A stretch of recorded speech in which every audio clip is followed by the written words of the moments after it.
Welcome to the Helicopter Podcast, your go-to source for all things rotorcraft. I'm Halsey Schider, bringing you the stories, insights, and conversations from around the helicopter industry.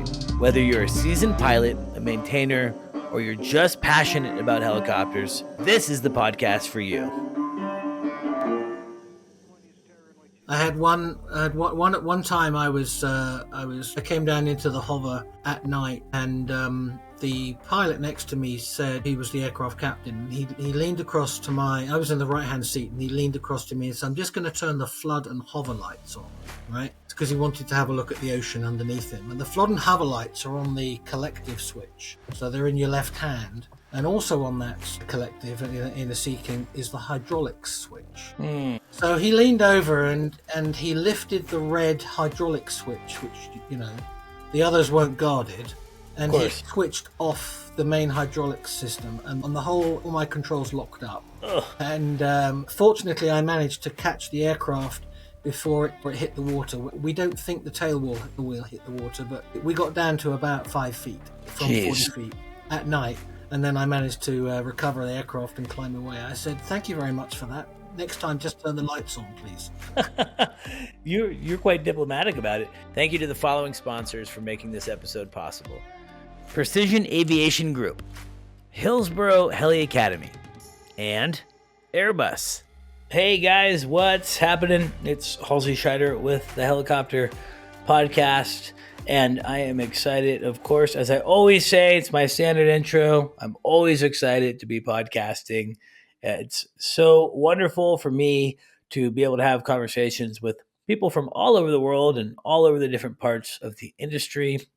My podcast was created with the idea of curiosity, being curious about what other people are doing in the industry that I love so much. And it's just blossomed into something so much more. And it's because of you, the listeners. So thank you guys so much for tuning in and week out. I don't think we've missed a delivery date in a couple years, releasing video every Sunday. And of course, new episodes dropping audio every single Tuesday. So to our diehards out there, love that you support the Helicopter Podcast.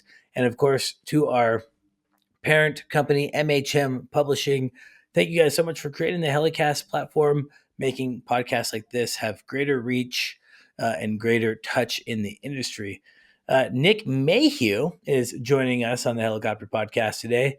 Nick, man, it sounds like you've had quite the journey the last, 17 hours of leading up to this. So thank you for joining. How are you feeling? Are you a little jet lagged right now? I'm not quite sure, really. I think it's I'm not quite sure what time zone I'm in. I left Dubai, and that was a 10-hour time difference to here. But I did get some sleep last night, so I'm awake for this to talk to you, Halsey. Good. Well, thank you so much for joining. I just got back from Europe myself last week, and I have learned some things about my body. And I love traveling. My body doesn't. It takes me a long time to kind of acclimate. And by the time I was acclimated in Europe, it was time to go home. And then I came home. I actually acclimated a little bit quicker back home than I thought. But man, traveling is great. It's so much fun. But man, it's can be a doozy on the body. I agree. Yeah. Well, thanks for joining. And again, we appreciate it. I think, correct me if I'm wrong, this was an introduction. You're friends with Terry Palmer, correct, who I've had on the podcast? Yes, I've known Terry for quite a while. So she suggested that you and I talk. Yeah, that's awesome. Well, Terry's been a big supporter, and she's sent a lot of guests our way. So, Terry, thank you so much for inviting Nick on and making the introduction. Nick, let's just dive right into it. Let's hear a little bit about you and what you are and who you are in the industry. Just give us the skinny. Wow, where do I start? I suppose I'm obviously from the UK originally. I don't know whether you can tell with my South Deep Louisiana accent. Yeah, you sound very Texan. Yeah, I'm working on that. So it's very. I'll give you this. I will say that the English, the proper English accent is nice. It's a nice accent. You think of like something like Scottish, a little rough. Even like East Coast USA, a little rough. So Definitely can hear the accent, but it's as I said before we record it, you count it to five, and the way that you said five was very elegant. So I like it. Well, I'll do my best to keep you on your toes on that, Len. But Thank you. so yeah, where do I start? I suppose I was educated in the UK, and I left school at the age of 18, and I joined the Royal Navy straight away to fly helicopters. And so I've been flying helicopters since I was 18. I joined the Navy, and then did quite a few things with the Navy, not just with helicopters, but also ships. I was qualified as a seaman officer as well. I was teaching astro navigation. I did a lot of program management as well, requirements management. But my main job was really to fly the Sea King helicopter. Graduated from that program, and so I joined in 1977. If that gives my age away a little bit, and 28 years later, left the Navy to move to the States. That's wild. It's a very long career. I can't wait to dive deep into that. A fun fact about 1977, that's the year that the Portland Trailblazers won their one and only NBA championship. It's the year that my parents moved to Oregon, actually, and I think they got married maybe the next year. And then some years later, I came to the picture. So you've been in the industry for a long time, my friend, and that's awesome. In fact, we're going to talk about a checklist that you created called "How to Retire" checklist, and I think that you definitely are the right person to talk about. But we'll get there later. So let's start in the very beginning. You're 18. You joined the Royal Navy. Were you like me in the sense that you always had this desire or passion to become a helicopter pilot, or was it just like the recruiter was like, "Hey, you could do this," or how did that all transpire? Now, I had decided by the age of 4, I think, that I was going to fly helicopters. My mother used to take me to school, and the way that she went was this little lane. And every time we went down this little lane, it was literally one car wide. I made a promise to myself that I was going to widen the lane. And my idea at the time, when I was 4 years old, was I was going to use helicopters on the back of trucks, or lorries, as we call them in the UK, to move all the bricks around and do that. So that gave me the idea that I need to land on moving vessels, moving machines, things that move. So that all transpired into flying helicopters off the back of ships, which is what I ended up doing. So it goes back to the age of 4. Yeah, that's incredible. I love that. Was there anyone in your family that had an aviation background, or are you a first gener? No, I was the first one. My father was in the Royal Air Force, but only did a few years. Apart from that, there wasn't anybody else before me who was an aviator. One of the things I find fascinating in the email that you sent, kind of prepping us on some of the talking points, was kind of messing around with the Russians back in the day with helicopters. Talk to me about that. Let's hear some of those stories. Yeah, so we one of the first deployments that I went on was way up north and east. So if you can imagine being east of Finland, north of Russia, somewhere in the Arctic Circle there, in east of Murmansk, if you know where that is. I do not. One of the Russian ports, one of the naval ports on the Russian northern coast. So we would go up there, and we would play games with the Russians. Essentially, it was back in early 1980s, so before the Cold War was still raging, and we would play with them by getting up and flying directly towards the coast. And then when we get to 12 miles, which was the limit, we would turn and parallel the coast. Of course, by that time, we were normally joined by 2 Sukhoi or floggers or whatever they've decided to launch at us, just so we've now known how fast they can see us, how far out they can see us, and how quickly they can get to us. So it was always a bit of fun.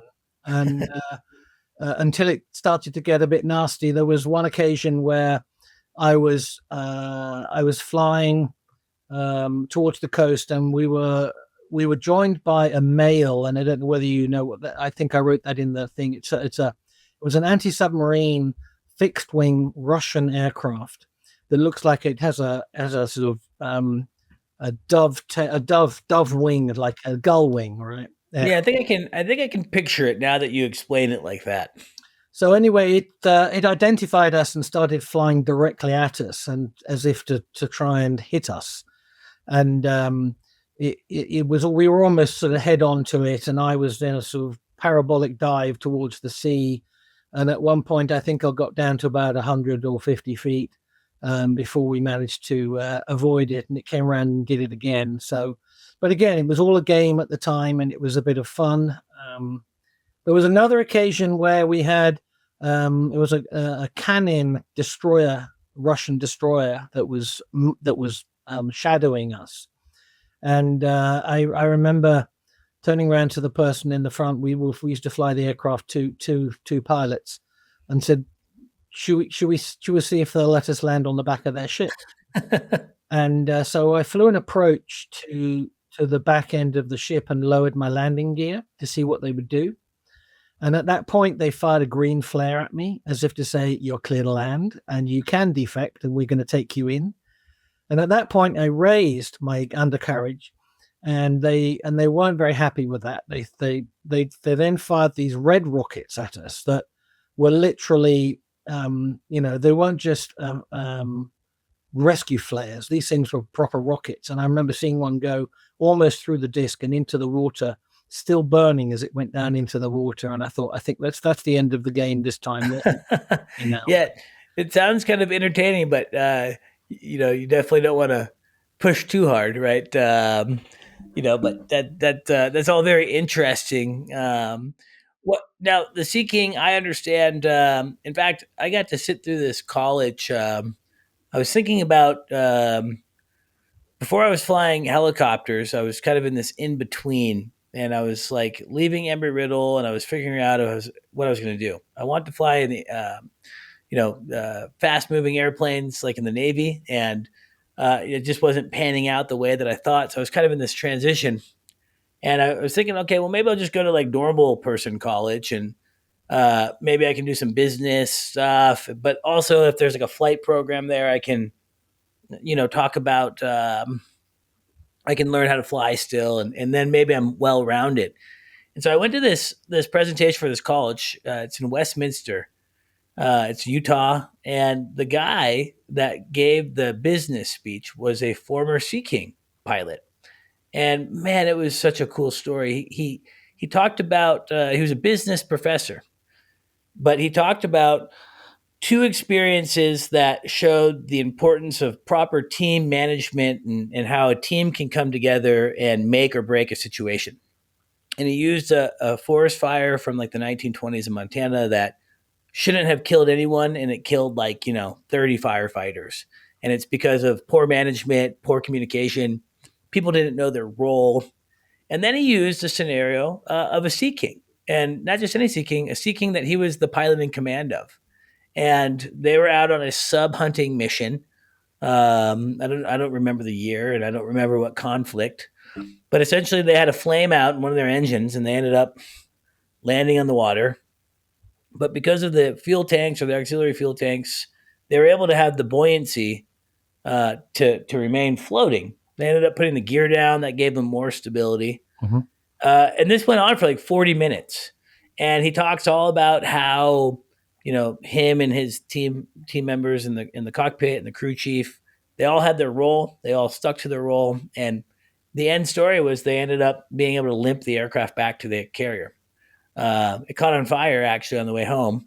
But it was like this incredible story. And so that was kind of my first ever hearing of the Sea King. I guess two questions. A, have you ever heard that story? Because I feel like it must be like a famous Sea King story. And B, what was your primary mission?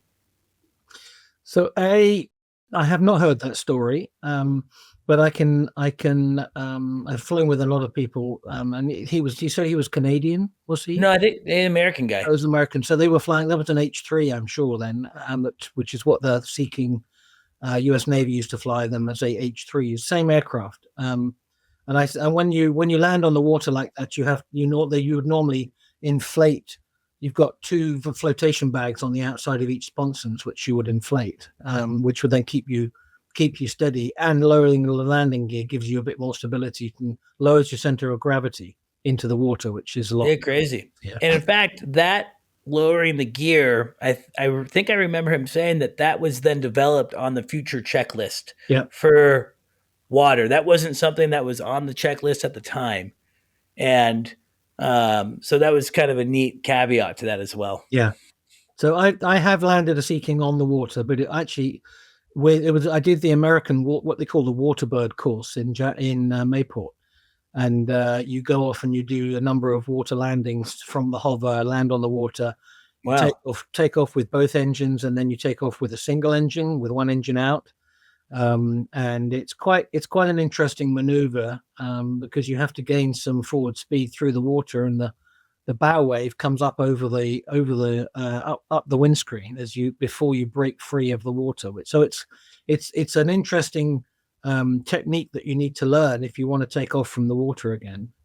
So I can equate to landing on the water, and I'm assuming he taxied somewhere, and then, which you can do as well, and then run it up the beach, with the gear down. It's another way of doing it. Thank you to our sponsor, Precision Aviation Group. Mission-critical operators and fleet managers rely on Precision Aviation Group as a worldwide leading rotor and fixed-wing MRO provider. PAG provides tip-to-tail solutions in 4 MRO segments: avionics, components, engines, and manufacturing DER services. A single point of contact gives you access to over 150 million in inventory globally, 24/7. Just call 800-537-2778. Precision Aviation Group. Others sell parts. We sell support. Yeah, I guess they ended up getting the engine to fire back. He was saying that he was having a hard time getting forward airspeed to go with single engine. They finally got it to fire up enough, and he kind of used a wave to kind of be his way of getting it airborne again. And the second they had enough, and I didn't know anything about helicopters at this time, but now that I know about helicopters, I'm guessing he got through ETL, and essentially that engine that was bad caught on fire. So they shut that down. But by that time, they had the forward airspeed that was adequate enough to fly on single engine. And, guessing they performed a run on landing. But he even showed pictures. The whole side of the aircraft was all burned up. But yeah, just a really neat story. So anytime I think about the Sea King, even when I was reading your CV and your email, I think of that story. So very capable aircraft. What was I know that you're in Russia, essentially Cold War, lots of game playing and whatnot, but what was your actual mission at that point? So it was anti-submarine. So we were mainly an anti-submarine aircraft. But of course, like any helicopter, you've always got search and rescue up your sleeve. You've got an aircraft that can hover. It has a winch. The sonar that we used to carry, was an active sonar in those days, and these days they are both active and passive. But the main mission that we were flying back in the early days was active anti-submarine warfare, so tracking submarines and then attacking them. So we would carry weapons as well, torpedoes and depth charges. Wow. That would that we could use in anger, which fortunately I don't think I ever did. I mean, I've dropped them, but I've dropped inert ones or ones that didn't have warheads on them. So, but yeah, that was the main task at that time. And of course, I went on later on to fly pure and to search and rescue, both in Scotland and down in Cornwall, and did maybe 3 tours flying search and rescue as well, which purely in a utility aircraft that didn't have the sonar. And with the sonar, I mean, that's literally just like a big bullet looking thing that gets lowered down into the water. Is that what was that? And then you would just be hovering? You come to the hover. I mean, the aircraft had full automatic flight control system, so you could do it at night and in nasty weather. And you'd press a button and the aircraft would fly down into a 40-foot hover, and then you would lower the sonar into the water, and then it would hover over the sonar body. So initially you would be in a Doppler hover, and then once it went into the water, you'd switch it to cable, and it would pick up where the cable was, and the aircraft would sit over the cable automatically. Wow. So quite, for that technology back in those days wasn't bad. It was quite good. It was quite good. Yeah, that's surprising to hear. I think of 70s, early 80s. I don't think of that type of technology, honestly. Even with the technology, I don't love the ocean. I'm not really a water guy per se. I guess when you go into the Navy, you have to kind of be okay with water. Now you're over the ocean at night in some bad weather. I mean, talk to me about some of those moments. Was there anything ever that was kind of scary? Did you ever see anything weird? Just it's a big, dark ocean. It'd be kind of terrifying actually to me. That would not be fun. Well, I've a few things come to mind, and I had one at one time. I came down into the hover at night, and the pilot next to me said, who was actually the P1, I was the P2. So he was the aircraft captain. He leaned across to I was in the right hand seat, and he leaned across to me and said, "I'm just going to turn the flood and hover lights on," right? It's because he wanted to have a look at the ocean underneath him. And the flood and hover lights are on the collective switch, so they're in your left hand. And also on that collective in the Sea-King is the hydraulics switch. So he leaned over and he lifted the red hydraulic switch, which the others weren't guarded, and he switched off the main hydraulic system, and all my controls locked up. Ugh. And fortunately, I managed to catch the aircraft before it hit the water. We don't think the tail wheel hit the water, but we got down to about 5 feet from 40 feet at night. And then I managed to recover the aircraft and climb away. I said, "Thank you very much for that. Next time, just turn the lights on, please." You're quite diplomatic about it.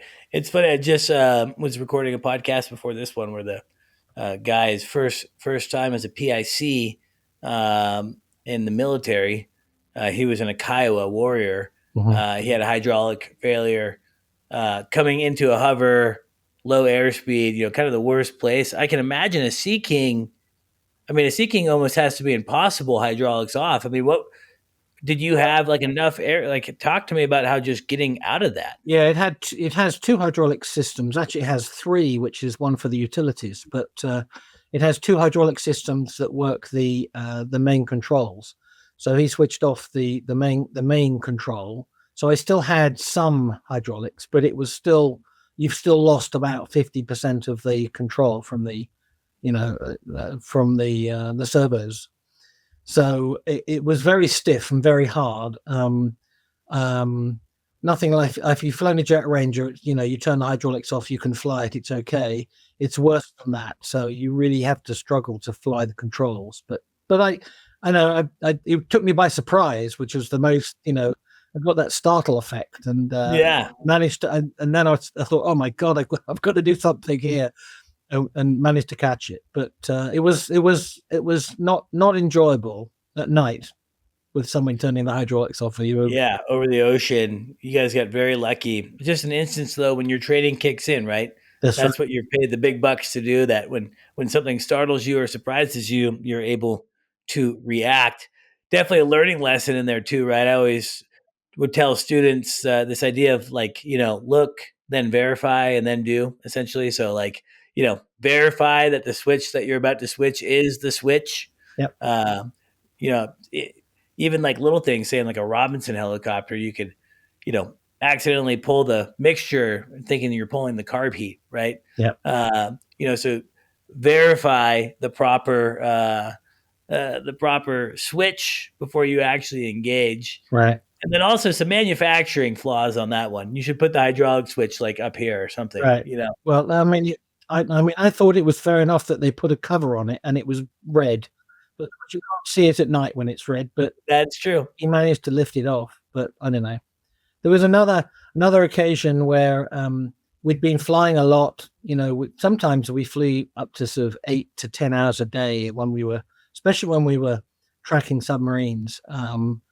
Whether they be Russian or elsewhere. But I know on one of those times I was ended up at night in the hover, and we normally we would take with two pilots up front and a couple of guys down the back. We would fly for like 30 minutes or an hour, and then we would swap, and then the other pilot would become the aircraft, the pilot monitoring, etc. So, but I remember sitting in the hover of having flown, I don't know, on my second sortie for that day or something. So I'm probably into 8 hours of time, and I was on the controls, and I woke up having fallen asleep to look across and see my other pilot fast asleep as well.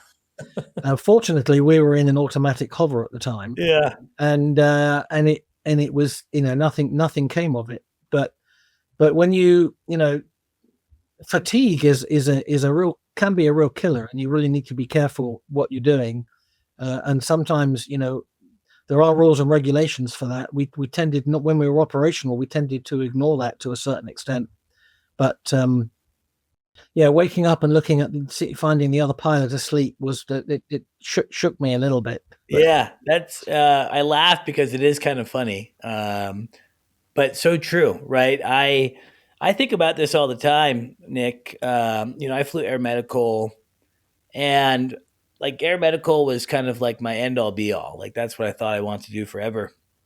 And then I worked my first night hitch, and I thought, oh, I don't know if I want to do this forever, right? And sure enough, I didn't. I did it for a couple of years, and that's one of the reasons I started my own business. Is like, man, I got to figure out another way to make money that doesn't involve me flying, at 3 a.m. all right, And I had a lot of moments, after flying kind of all night, flying that last leg back home from, say, in my case, I was in Texas, so San Antonio to, say, like the border, Del Rio, Eagle Pass, or even Laredo, pretty far, straight and level, like feeling very scared that I was going to fall asleep. I had autopilot, and I would have times where I'd tell the med crew, like, hey, look, you guys got to keep talking to me. I'm legitimately very tired. And, I just feel like even in that state, you're just not your best. I think that they've even equated, being that type of fatigued as being inebriated to a point with alcohol. And so I feel like it's kind of like this blind spot, I feel like, in the industry that, like, we all know it happens and exists, but, no one really talks about it. I'm curious with the US HST, if that's a topic that you guys discuss. yeah, it is definitely, and it's statistically, I know we looked at some of the numbers at one point where your repositioning flights or your return flight from a mission was when you're most risk because of all those reasons you've just talked about. And you tend to relax and you go, oh, it's all over. I'm just going home now. And you miss certain things that may be happening around you, or the weather is going to or catches you out and you haven't, checked the return weather and stuff like that. So yeah, statistically, if you look at the number of events that have happened, so particularly on HEMS or HAA as we call it now, flights, then the return flight or the repositioning flight is one that may well catch you out. So be careful. Yeah, it totally makes sense. You kind of like you said, you let your guard down. I think in general too, just air medical needs to maybe come up with a little bit of a different system, and I think a lot of companies are. I think that we're hopefully migrating kind of further away from the 7 on, like 7 straight nights. I know a lot of companies are migrating to like 3 nights, 4 days. To me, that's a lot more sustainable. I just don't think that humans are meant to be nocturnal by nature, right? And so it's just very hard to switch your body. I had a very hard time with it. And I thought maybe I was kind of like unique that I was struggling with it. And then I talked to a lot of people that are either still doing it or did it. And they all kind of agree, like, yeah, it sucks. Like, there's just no way around it, being tired. And that's what bothered me. It was always like this scary idea of like, oh my God, I'm going to go fly. I just was sleeping, 5 minutes ago, I was sleeping. And now I'm in a helicopter, flying to a dark place and landing in a dark hole, Yeah. Feeling quite tired. And so it's interesting, the human body has limits. And I would say that fatigue in general is a limit that's like, it's not like there's even like a gray area. It's pretty black and white. Like when you're fatigued, you're fatigued. And it doesn't take long, right?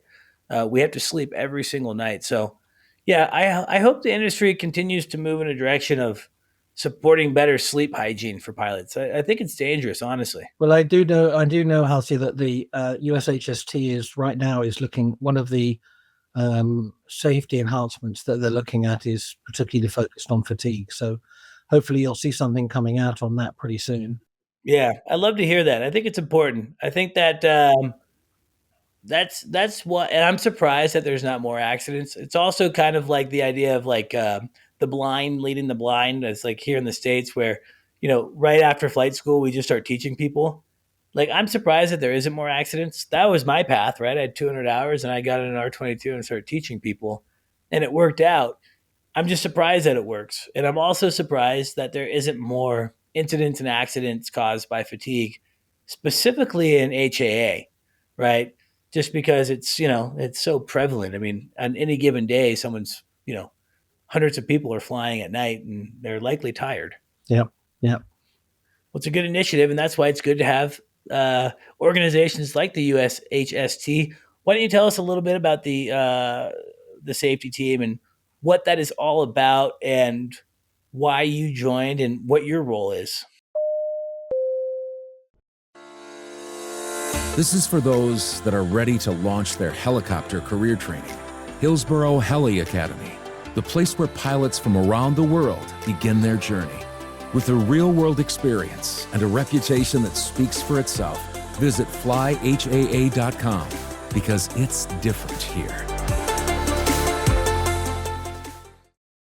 So when I left the Navy and moved to the States, I moved to Florida, and I initially started there as the chief flight instructor for what was the JAA program, which now is EASA, so the European program. And I did that for 2 years, and then Bristow Helicopters came along and acquired the school, and I stepped up into the role of general manager for Bristow Academy in Titusville, Florida. And we had nearly 60 helicopters at the time, or we built up to about 60. We were running about over 300 students a year through there, flying sometimes up to about 4,500 hours a month, which was pretty crazy. Yeah, it's wild. So, with all that going on, I was also working as part of the global safety team with Bristow. So Bristow Helicopters based all over the world, obviously, and Gulf of Mexico, or Gulf of America, as we have to call it now. Yeah. New name. And West Africa, all over Europe and the North Sea, etc. So I was doing that. So I as I sort of learned more about the safety stuff for oil and gas, and also for training. I started to partake in the International Helicopter Safety Team meetings back in about 2007, which then eventually became the United States Helicopter Safety Team. And at that point, I started off as the chair of the training work group for the US Helicopter Safety Team, actually with Terry Palmer. That's where I first met her when she was working for Flight Safety. And then stepped up into the outreach chair, and then back in probably 6 years ago now, they invited me to take over the role as the industry co-chair alongside the government co-chair. So the organization is very much focused on helicopter safety, and it's a government and industry joint venture, if you like, very, very much working alongside the FAA, and indeed because it was then coming under the International Helicopter Safety Team, which still existed. We were doing a lot of global stuff as well with with various other teams out of South America, Middle East, even the Russian team we worked with them on the international side as well.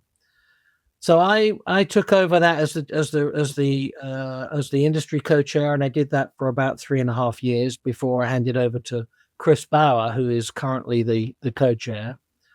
And we put together a number of initiatives, what we call HSEs, helicopter safety enhancements, that targeted all the events that happened over the 10 years previous to that. We did a lot of accident analysis, and then we picked the things that we thought we could get the best bang for the buck with on making things safer, and then we put and attached a safety enhancement to it, and then we ran it as an initiative. And as an example, I headed up the what we call HSE 123, which was they all had numbers because we'd done a huge list, and which was to increase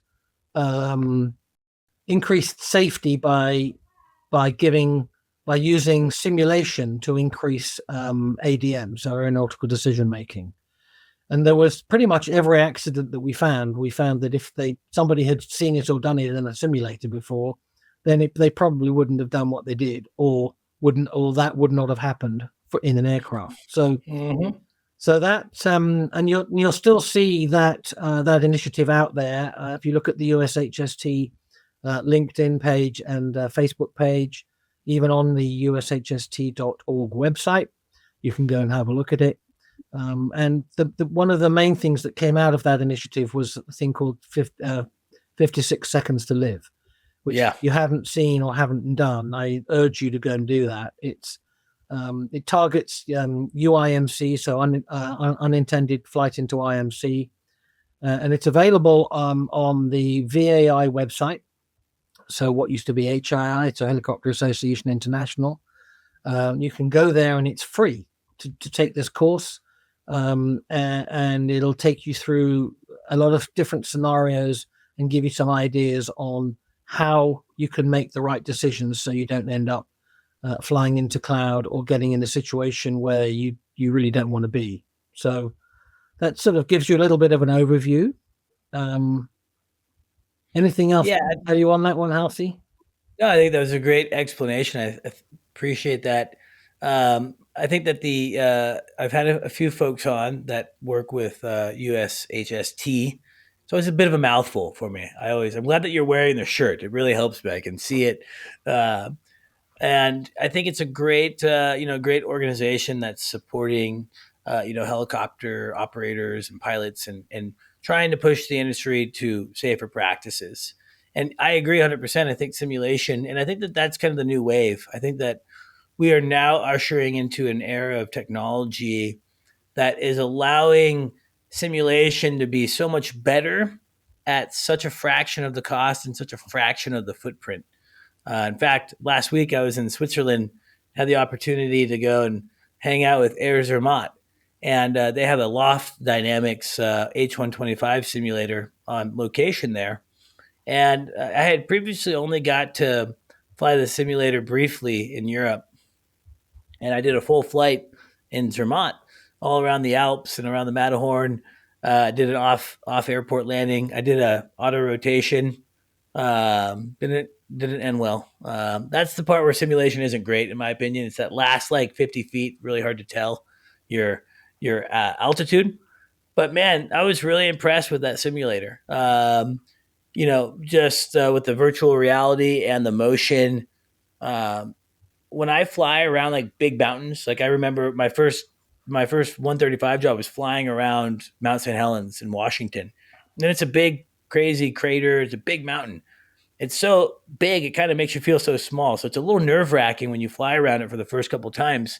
And when I was flying in the Loft Sim next to the Matterhorn, I was kind of feeling that same pressure, that same intensity. It felt so real. So I think that we're coming into a time where we can use these simulations specifically for entry into inadvertent entry into IMC, where you can legitimately have an almost real life experience of what it's like. And I agree. I think that that's key. And I'm excited about that technology. And I see here that you've also done some work with Loft. So I'm very familiar with the Loft Dynamics H125 sim.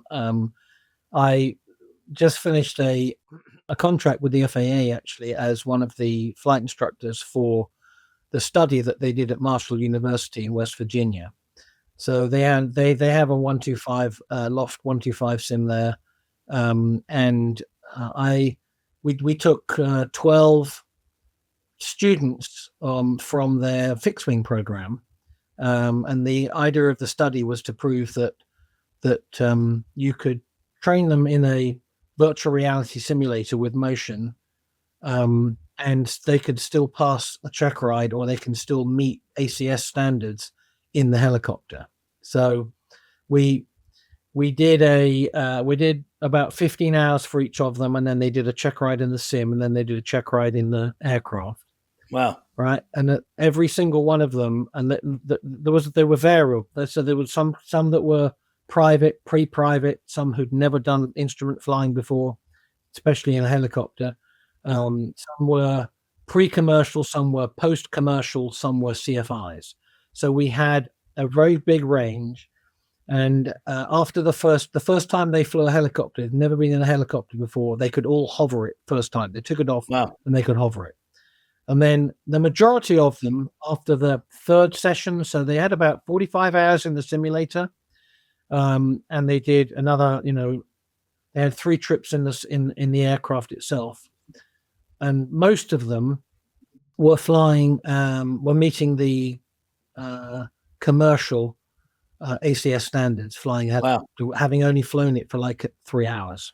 That's incredible. So I think we'll find. I mean, we're gonna do a full review of the results at in Atlanta at Verticon. So myself and the guys from the FAA from the Tech Center in New Jersey. So we will know more about what that means for the industry at that point. But I think it's very promising, and I think. I still don't think we'll end up, at some of the fixed wing 121 operators. You can, particularly in Europe now, you can do 100% on the simulator. Yeah. I don't think we'll get there quite yet. I think we need to take baby steps to do it, but I think there'll be a lot more. You'll be able to do a lot more in the simulator to get to the point where you can pass a check ride. Yeah, I 100% agree. And I think it's good for a lot of different reasons, not even just ab initio training like you're talking about. On the ab initio, something that I thought was cool was in Zermatt, we had a guy with us filming content. Shout out Johnny. We call him Jay Ham because he's crazy. And he doesn't fly helicopters. He's a content guy. And so we put him in the sim, and the instructor did a good job at, okay, I'm going to give you the pedals. I'm going to give you the collective. I'm going to give you the cyclic, just as you would do it in normal helicopter instruction. But the difference is you could fully isolate, right? Like when I'm teaching someone in a helicopter, like I can give you just the pedals, but like you're only as good as I'm holding it, right? And it's still a little bit weird. Whereas in the simulator, it was like locked down. So within like 20 minutes, he had kind of figured out all 3 controls, and honestly was able to hover, take off, and almost land. Yeah. He crashed on his landing, but I mean, it wasn't like it was. He did surprisingly well, and so I thought that was really cool. But I also look at it from like a company training standpoint. Say like in an air medical company, historically they're doing most of their training all in aircraft, which is great. I'm always going to advocate for in aircraft training. Air Evac Life Team, who I flew air medical for, I thought they had a fantastic training program, and it certainly didn't seem like they had any budget constraints on training. I think I did 15 or 20 hours in the helicopter, which was incredible. But that said, you can go into the simulator and for a fraction of the cost, and potentially even simulate a lot more real life scenarios that you just can't simulate that well in real life, right? Like, okay, sure, inadvertent IMC, we did the training all at night at Air Evac. That's better, right? It's hard to see at night. You put the foggles or the hood on. It's there. But like this idea of flying in a simulator and watching the weather come in and kind of figuring out when you make that decision. And then ultimately, okay, now I'm in the clouds. It feels real. I can feel the movement. I can see it. what do I do? Right. And going through the actual procedure. So really exciting stuff. I had Fabi on the podcast, the guy that started Loft. So, he's killing it. And Loft is, super cool company. So I think it's important to remember that you can, you can learn from your mistakes a lot easier in the simulator, because you can let the pilot go further than you would do in real life, and it's much 100%. so that's something that is something that we should remember that. I mean, you can bring it right to the wire in the simulator, right? You can crash in the simulator. It was a little rough actually when I had my my little auto landing wasn't great. It's definitely a little rough in there, but it's not going to kill you. So it's quite impressive. You also have to be a little careful about allowing your students to crash over and over again, because if they get used to that, then it sort of sets a precedent. Sets a neg. So there needs to be a sort of fine dividing line when you cut it off. And but we were doing things like tail rotor failures, stuck pedal, all that sort of stuff that is you can still do in the air. Well, you can't do a tail rotor failure, but in stuck pedal you can do in the aircraft. But it increases the risk that you doing that. So you get, certainly as you get closer to the ground, which you don't have that risk in the simulator. So it's good stuff. And so will this be like a public thing at VAI that you guys are making like a public announcement, like in a classroom setting, or how does that work? Well, it'll be a presentation on Tuesday, March the 10th from 2:15 to 3:15. It'll be an hour of a presentation, and it'll be a review of what we did, and whatever results have come out from that. I don't know how far the FAA are going to go to make statements, but I'm hoping to have some people there from the FAA who are at the right level. Let's put it like that, so that they can answer the industry's questions that I'm sure a lot of people have. Yeah, well, that's going to be super cool. I, of course, will be at VAI, so maybe I can attend and check that out firsthand, meet you in person. Sure. Let's go to your enjoy your retirement checklist. Yeah. That's a nice one. I have it pulled up here. I'm guessing you probably have it pulled up too. But talk to me a little bit about this idea of, why you created this, why you chose the name that you chose. I think it's very fitting. Just kind of walk me through it, and then talk to me about kind of the meat and the potatoes of it. Thanks to our sponsor, Airbus. Airbus provides the most efficient helicopter solutions to its customers who serve, protect, save lives, and safely carry passengers in demanding environments. Its civil and military helicopters are flying all over the world, making missions possible. Visit airbus.com for more information. It was an idea I had that, I kept saying things to people, do this, do that, and I would give little talks to people, to students graduating from their courses at Bristol Academy, and trying to give people a bit of advice so that they, when they get out there in the real world, that they can use that advice to try and stay out of trouble. So, there are a few things that are on there. The first one is always act safely, even when you think nobody is watching. Typically, there's always somebody watching. But if you make the assumption that there's always somebody going to watch me, then don't do that stupid thing that you think you might want to do. Don't you feel the horns growing out of the top of your head, and you go, "Oh, wouldn't it be fun if I fly a little lower and a little faster?" Mm-hmm. Wouldn't it be fun if I did a return to target, as I think we call it over here in the States, but a wing over and stuff like that. That pilots, if you've been taught how to do it, you can do it. But there's a right time and a right place, and it's a display maneuver, and you don't want to do it over the top of somebody in a field that you're gonna shock.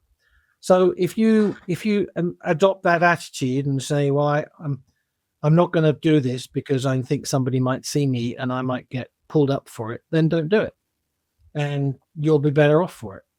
And nowadays, it's almost really the truth. Everyone has a cell phone. Everyone's always taking video, and now a lot of helicopters also have the passenger aboard with the camera, right? The cockpit cam, and that's important. helicopters are a lot of fun. I think we all get into helicopters for that feeling of flying a helicopter, right? I talk about it on the show. Of my favorite part is picking a helicopter up from the ground, just that initial feeling. And there's a lot of really fun flying that you can do in a helicopter, right? Nap of the earth, going through canyons, whatever it may be. And sometimes it's in a setting that's safe and it's sanctioned, and it's okay to do that, right? When I flew in the Grand Canyon, we would dive bomb to the bottom and do some pretty nap of the earth. And that was the mission there, and it worked. There's a lot of guys that like to fly down, canyons that are unfamiliar and they hit wires, right? Or they push the helicopter past their limits by hot dogging it too much. And so, yeah, I think you're right. I think you always have to ask yourself, should I be doing this? Right? Like, do I have to do this? Right? Right. And if you don't have to, then should you be doing it? And if you're flying along at 500 feet, is there a reason why you shouldn't be at 1,000? Why are you down at 500 feet? What happens when the engine fails at your 500 feet? You got 50% less time to do something than you were if you were at 1,000 feet. So that's really how I'm trying to sort of push it a little bit. So yeah, I like that. What are some of the other points on how we can all get to a safe retirement? So accept that it could happen to me. Don't say it'll never happen to me, because it probably will. And when it does, you need to be ready for it. I always say, when you're flying along and you've got a quiet moment, have a quick check, T's and P's, make sure they're all good. And also, ask yourself, what if? What would happen now if the engine failed? Where would I go? And that field down there, or the one I've just passed over behind me. But accept that it's going to happen to you at some point. Something is going to happen to you. Be ready for it. Always follow the rules.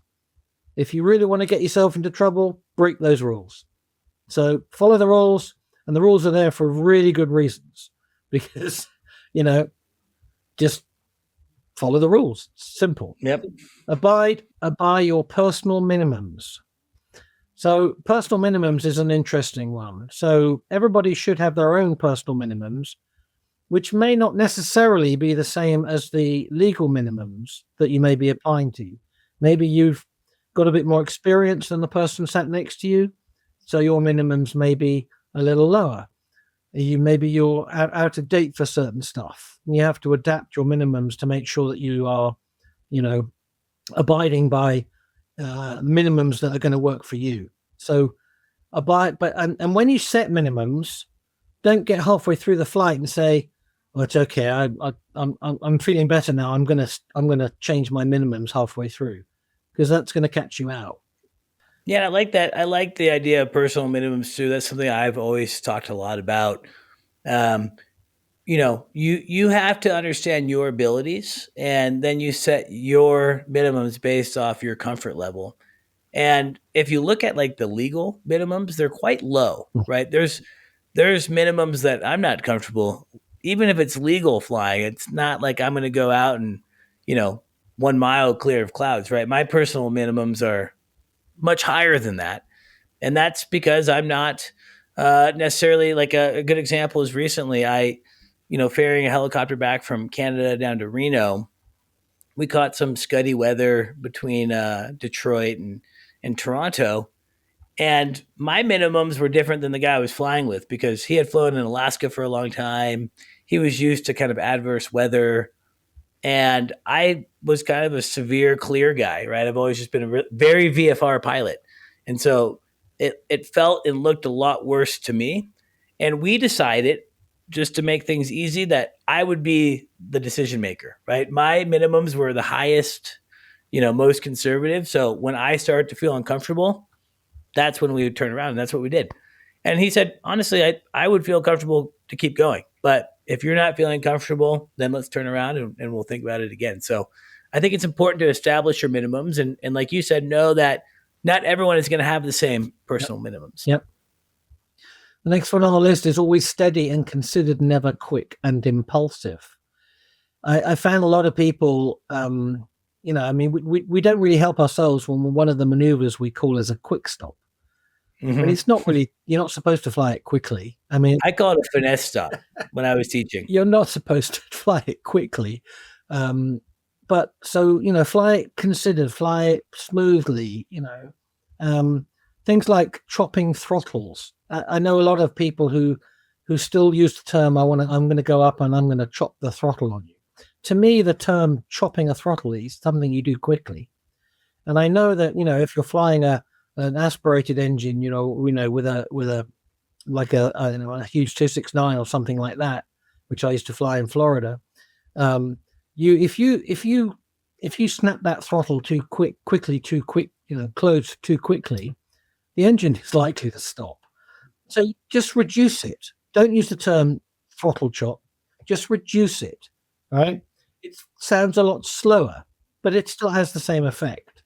So that to me is, you shouldn't be doing anything quickly in a helicopter, in my view. So I agree. Yeah, it's funny that you say that. I literally was always teaching quick stops, as I called it, a finesse stop. it is. Because you have to have control coordination to not balloon up, to not then push through. And yeah, I felt like the name was always counterproductive of what the actual goal is, right? Maybe in some rare situations, if you truly are about to hit something, then yes, you may have to slam on the brakes, so to speak. But by and large, I agree. Most helicopter flying is done smooth and steady. I agree. The next one on the list is own the outcome and will speak up. And I think, this is critical in any SMS that you hoist this in, because if you don't own any of the outcomes, you'll just, nobody will learn from anything you do. And hopefully you're in a just culture that you're allowed to speak up. And if you're not, then you need to find an organization that is, in my mind. But speak up. People have to learn from your experiences, even when you've got it wrong, or close calls. When if something's happened to you and you think, my goodness, I just got away with that, just tell somebody, talk about it, because it's going to happen to somebody else and they may not be so lucky. And that's what I love about the idea of just culture. And I've got to work for companies that had good and bad just culture. Mm-hmm. And the idea that you can go and self-disclose and not feel like there's going to be punitive action against you is super important. And going through the just culture process and the SMS process to then look at a scenario holistically and see, what led to it. And actually, most of the time, maybe even finding that it was a systemic problem, Yep. meaning that this could happen to other folks too, right? And so by making that mistake and by owning it is important, but it's the organization that really can make the difference in that, in my opinion. And I think we're moving towards an industry that's accepting SMS. I think there's a lot of plug and play still, so we got to get through that, but they'll learn, right? They'll learn the hard way, unfortunately. But ultimately, if you're with an organization that truly has an SMS program and believes in having a just culture, it's a great place for a pilot to be, because you truly feel enabled to make good decisions, to speak up, to say something, and know that it's not going to be a punitive action. And I'll make a couple of points on SMS. Is the first thing is that the message on just culture needs to come from the top, needs to come from the CEO, or needs to come from whoever is in charge of that organization. And secondly, the SMS is not the book; it's the process that the book guides you on. So a lot of people say, do you have an SMS? And they go, yes, here it is. Here's my SMS. But that's a problem right now, right? Because even some 91 operations, including the nonstop commercial air tours, are requiring an SMS, which I think is important. But people are just checking the box by holding up the book. Oh yeah, I got it right here, right? Yep. And so again, safety or accidents are expensive, right? And so investing in safety and investing in a true SMS and then living and breathing it, I think is really the difference. Every company I've worked for has been a 135 operator required to have SMS. Not every company did it great. And so I've got to see what it means to have an SMS versus what it means to actually live and really believe in the SMS. What's the next point? Never cut corners or take chances. I mean, how many times do you get told to go and do something because it saves money and you have to cut a corner for it? So the pressure comes from somewhere else, or you just feel you want to cut a corner. And if you cut the corner and take a chance, the chances is it's going to catch you out. Just something to think about. Yeah, rule of 300 too. I think you can do sometimes you can get away with it 300 times, and then it's going to bite you. That's right. And I've talked about this on the podcast before, that I always try to give myself a red card. I don't even like soccer, but I know in soccer, the ref will come and give you a red card if you've been a bad boy. And if there's something that I am doing, whether it's like not doing my final walk around, not using the checklist, not doing a hover check, I give myself a red card. Right. And I even say, like, oh, you've got a red card. And that's my way of remembering what my purpose of being there is for. And that's that's not to cut corners. It's to be a professional in the cockpit. Never says, hey, watch this. That's kind of like hold my beer, right? Yeah. Has anybody ever said that to you? Hey, watch this. I've never. What comes next? I'm trying not to think in the helicopter. I think in the helicopter world, luckily, I haven't really seen a hey, I watched this moment, but it's so true, right? Showboating and trying to show off can definitely bite you in the butt. And then believes in and regularly uses the safety of the simulated training environment. So that's all about what we were talking about regarding. Yeah, we sort of touched on that as well. And the last point then? So the last one is believe that you can reach zero fatal accidents. I mean, actually, if you can believe that you can reach zero accidents, then you may get there. If you don't believe it, you'll never get there.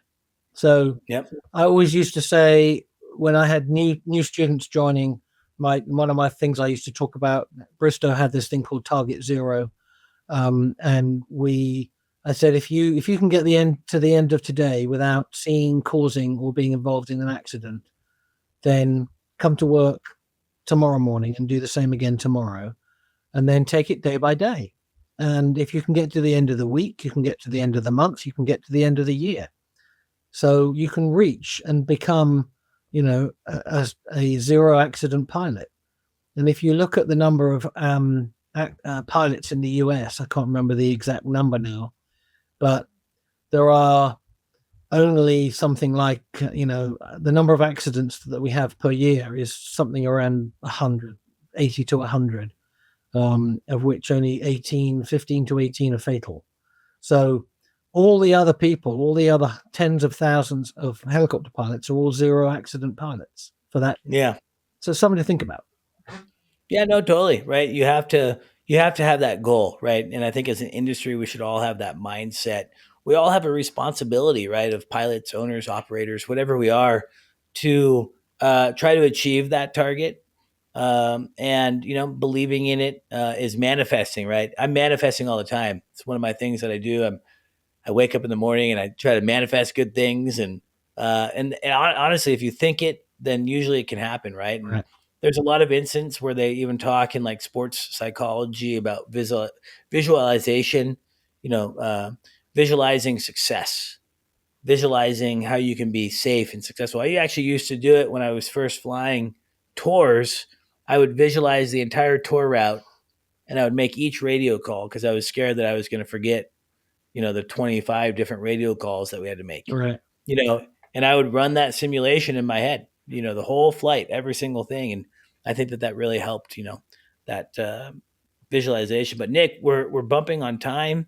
Flying, teasing the Russians to Bristow, to being an integral part of this industry, especially through the USHST, the Helicopter Safety Team, which is an organization that we should all believe in and support.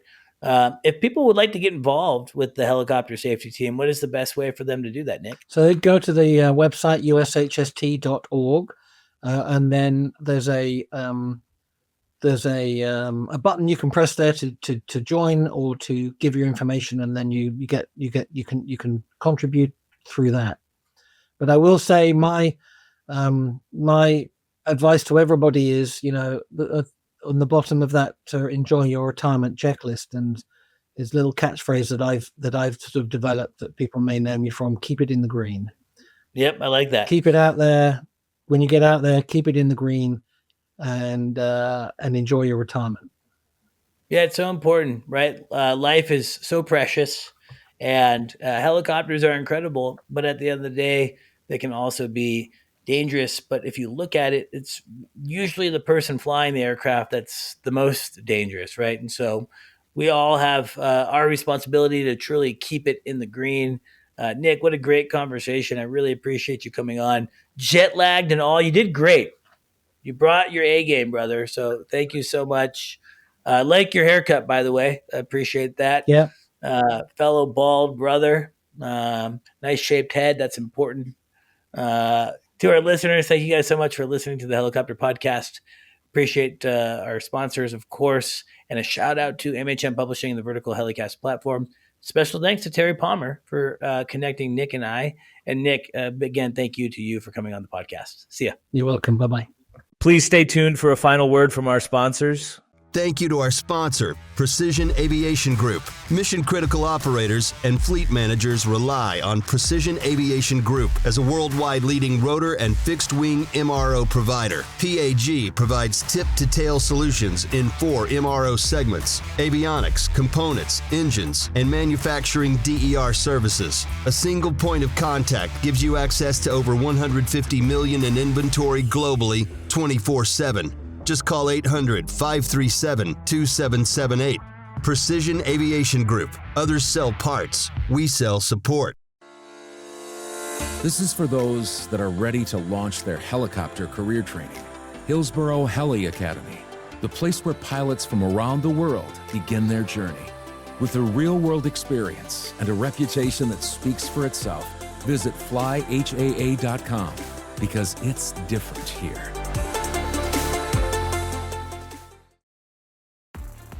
Thanks to our sponsor, Airbus. Airbus provides the most efficient helicopter solutions to its customers who serve, protect, save lives, and safely carry passengers in demanding environments. Its civil and military helicopters are flying all over the world, making missions possible. Visit airbus.com for more information.